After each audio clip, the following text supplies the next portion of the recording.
गीता प्रथम अध्याय पाठ का महत्व और लाभ। गीता में भगवान श्री कृष्ण ने रणभूमि में अर्जुन को जो ज्ञान दिया था वह गीता में बताया गया है। गीता में कुल 18 अध्याय हैं और उन सभी का है अपना अलग अलग महत्व है। आइए जानते हैं गीता के पहला अध्याय का महत्व क्या है। श्री गीता उपनिषदों का सार है। महाभारत युद्ध के समय रणभूमि में भगवान श्री कृष्ण ने अर्जुन को जो ज्ञान दिया था वह गीता में बताया गया है। गीता में ऐसी बहुत सी बातें हैं जो मनुष्य को जीवन की कई कठिनाइयों को आसान बनाती है। इतना ही नहीं, गीता पढ़ने पर मनुष्य को बहुत सी नई जानकारियां भी मिलती है। साथ ही हर अध्याय के नियमित पाठ का अपना लाभ और महत्व है। भगवान शिव ने देवी पार्वती को गीता के पहले अध्याय के पाठ का महत्व जो बताया है वही यहाँ आपके लिए प्रस्तुत है। लेकिन गीता के पहले अध्याय के महत्व को जानने से पहले जान लीजिए श्रीमद् भगवद गीता के प्रथम अध्याय की खास बातें। गीता के पहले अध्याय का नाम अर्जुन विषाद योग है। इस अध्याय में कुरुक्षेत्र के मैदान में उपस्थित बंधुओं और संबंधियों को सामने देखकर अर्जुन के मन में उठे विषाद और मनःस्थिति का वर्णन किया गया है, जिसे संजय धृतराष्ट्र को बताते हैं। एक समय पार्वती जी ने पूछा है, महादेव जी, किस ज्ञान के बल पर संसार के सब लोग आपको शिव कहकर पूजते हैं? मृगछाला ओढ़े और अपने सभी अंगों में शमशान की विभूति लगाएं, गले में सर्प और नर मुंडों की माला पहने हुए हो, इनमें तो कोई भी पवित्र नहीं, फिर आप किस ज्ञान से पवित्र माने जाते हैं? तब महादेव ने उत्तर दिया कि हे प्रिय सुनो, मैं गीता ज्ञान को अपने हृदय में धारण करने से पवित्र माना जाता हूँ। इस ज्ञान से मुझे बाहर के कर्म नहीं व्यापते। तब पार्वती जी ने कहा कि हे भगवान, जिस गीता ज्ञान की आप ऐसी स्तुति करते हैं उसके श्रवण करने से कोई कृतार्थ भी हुआ है? महादेव ने उत्तर देते हुए कहा कि इस ज्ञान को सुनकर बहुत से जीव कृतार्थ हुए हैं और आगे भी होंगे। मैं तुम्हें एक पुरातन कथा कहता हूँ, तुम सुनो। एक समय पाताल लोक में शेषनाग की शैया पर श्री नारायण जी ने मूंदकर आनंद में मग्न थे। उस वक्त भगवान के चरण दबाते हुए लक्ष्मी जी ने पूछा, हे प्रभु, निद्रा और आलस्य तो उन पुरुषों को व्यापता है जो जीव तामसी होते हैं, फिर आप तो तीनों गुणों से अतीत हो। आप तो वासुदेव हो, आप जो नेत्र मूंद रहे हो, इससे मुझके बड़ा आश्चर्य है। नारायण जी ने उत्तर देते हुए कहा, हे लक्ष्मी, मुझको निद्रा आलस्य नहीं व्यापता। एक शब्द रूप जो भगवद गीता है उसमें जो ज्ञान है उसके आकार रूप है। यह गीता शब्द रूप अवतार है। इस गीता में यह अंग है। 5 अध्याय मेरे मुख है, 10 अध्याय मेरी भुजा है, 16वां अध्याय मेरा हृदय और मन और मेरा उदर है, 17वां अध्याय मेरी जंघा है, 18वां अध्याय मेरे चरण हैं। गीता श्लोक ही मेरी नाड़ियां हैं और जो गीता के अक्षर है वो मेरा रोम है।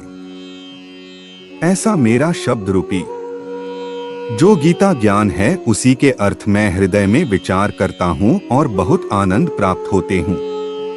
लक्ष्मी जी बोली, हे श्री नारायण जी, जब श्री गीता जी का इतना ज्ञान है तो उसको सुनकर कोई जीव कृतार्थ भी हुआ है, सो मुझसे कहो। तब श्री नारायण ने कहा, हे लक्ष्मी, गीता ज्ञान को सुनकर बहुत से जीव कृतार्थ हुए हैं, सो तुम श्रवण करो।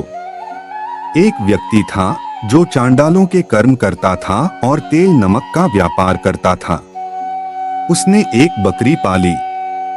एक दिन वह बकरी चराने के लिए वन में गया और वृक्ष से पत्ते तोड़ने लगा। वहां उसे एक सांप से डंस लिया, जिससे वह तुरंत मर गया। मरने के बाद उसने बहुत से नरक भोगे और फिर उसका जन्म बैल के रूप में हुआ। उस बैल को एक भिक्षुक ने मोल लिया। वह भिक्षुक उस पर चढ़कर सारे दिन मांगता फिरे, जो कुछ भिक्षा मांगकर लाता वह उसे अपने परिवार के साथ मिलकर खाता और वो बैल सारी रात द्वार पर खड़ा रहता। उसके खाने पीने का भी कोई ख्याल नहीं करता था और सुबह होते ही बैल पर चढ़कर फिर मांगने निकल जाता। जब बहुत दिन हो गए तो वह बैल भूख से गिर गया, लेकिन उसके प्राण नहीं निकले। नगर के लोगों ने देखा और उस बैल को कोई तीर्थ का फल दे तो कोई व्रत का फल दे, तब भी उस बैल के प्राण नहीं छूटे। एक दिन गणिका आई, उसने लोगों से पूछा यह कैसी भीड़ है, तो उन्होंने कहा कि इसके प्राण नहीं निकलते, अनेक पुण्यों का फल दे रहे हैं तो भी इसकी मुक्ति नहीं होती। तब गणिका ने कहा कि मैंने जो कर्म किया है उसका फल मैंने इस बैल को दिया है। इतना कहते ही बैल की मुक्ति हो गई। तब बैल ने एक ब्राह्मण के घर जन्म लिया। पिता ने उसका नाम सुशर्मा रखा। उसके पिता ने उसे पढ़ाया लिखाया। उसको अपने पिछले जन्म की सुध थी। उसने एक दिन मन में विचार किया, जिस गणिका ने मुझे बैल की योनि से छुड़ाया था उसका दर्शन करूं। विप्र चलते चलते गणिका के घर गया और कहा, आप मुझे पहचानती हैं?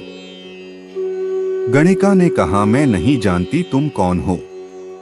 तब उसने कहा कि मैं वही बैल हूं जिसको आपने अपने पुण्य दिए थे।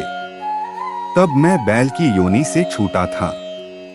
अब मैं विप्र के घर जन्म हूं। आप अपना पुण्य बताएं। गणिका ने कहा कि मैंने अपने जाने पुण्य नहीं किया, परंतु मेरे घर एक तोता है। वह रोज सवेरे कुछ पढ़ता है। मैं उसका वाक्य सुनती हूँ, उस पुण्य का फल मैंने तुम्हें दे दिया। तब विप्र ने तोते से पूछा कि तू सवेरे क्या पढ़ता है? तोते ने कहा, मैं पिछले जन्म में विप्र का पुत्र था। मेरे पिता ने मुझे गीता के पहले अध्याय का पाठ सुनाया करते थे। एक दिन मैंने गुरु से कहा कि मुझको आपने क्या पढ़ाया है। तब गुरुजी ने मुझे शाप दिया कि तू तोता बन जा। इसके बाद से मैं तोता बन गया। एक दिन बहेलिया मुझे पकड़ ले आया और एक विप्र ने मुझे मोल ले लिया। वह विप्र भी अपने पुत्र को गीता का पाठ सिखाता था। तब मैंने भी यह पाठ सीख लिया। उसी दिन विप्र के घर में चोर घुस गए। उन्हें धन तो प्राप्त नहीं हुआ, लेकिन वह मेरा पिंजरा उठा ले आए। उनकी यह गणिका मित्र थी। वह मुझे उसके पास ले आए। सो मैं नित्य प्रात गीता जी के पहले अध्याय का पाठ करत हूँ, जिसे यह गणिका सुनती है। पर इस गणिका को समझ में नहीं आती। जो मैं पढ़ता हूँ वही इस गणिका ने तेरे निमित्त दिया था। वह श्री गीता जी के पहले अध्याय का फल था। तब विप्र ने कहा कि हे तोते, तू भी विप्र है, मेरे आशीर्वाद से तेरा कल्याण हो। सो हे लक्ष्मी। विप्र के इतना कहते ही वह तोता भी मुक्ति को प्राप्त हो गया। तब गणिका ने बुरे कर्म छोड़ भले कर्म ग्रहण किए और नित्य स्नान करके श्री गीता जी के प्रथम अध्याय का पाठ करना शुरू कर दिया, जिससे उसकी भी मुक्ति हो गई।